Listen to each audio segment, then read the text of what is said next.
Man ir tā iespēja būt ģirtam Valdim Kristovskim, kuram bija ļoti liela ietekme apvienības vienotības izveidē. Viņš bija arī vadītājs. Cilvēks, kurš ir liels patriots, cilvēks, kurš ir principāls cīņā pret oligarhiem tajā laikā, pret korupciju. Es varu salīdzināt divas izrādes, kur pazuda valsts, arī kur Matīs Grīsmans ir autors par Kārļa Ulmaņa izšķirošajām dienām, par kurām mēs vēl aizvien runājam tautā, vai vajadzēja pretoties vai nevajadzēja, kā tas būtu ietekmējis Latvijas tautas likteni un kā tas pēc tam ietekmēja.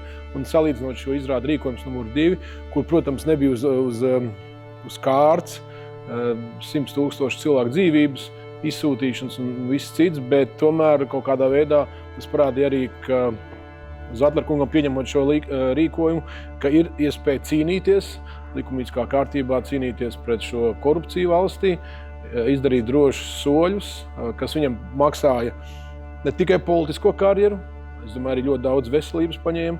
Es atceros šos notikumus 11. gadā un atceros to uzrunu.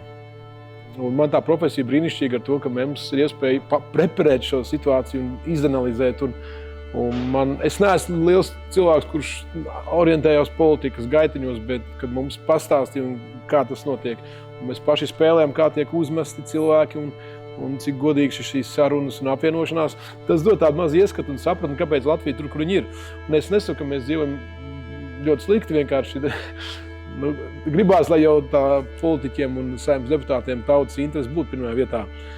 Bet es uz jautājumu atbildēt, es rīkotos savādāk, un es būtu tieši tikpat godīgs, ja man no visām pusēm spiest un ietekmēt un baidīt un vispārējo, kā es rīkotos. Tāpēc man šķiet, skatītājiem nāciet skatieties, mēģiniet saprast, varbūt dažreiz kādu kritizējot, mēs nezinām visu patiesību.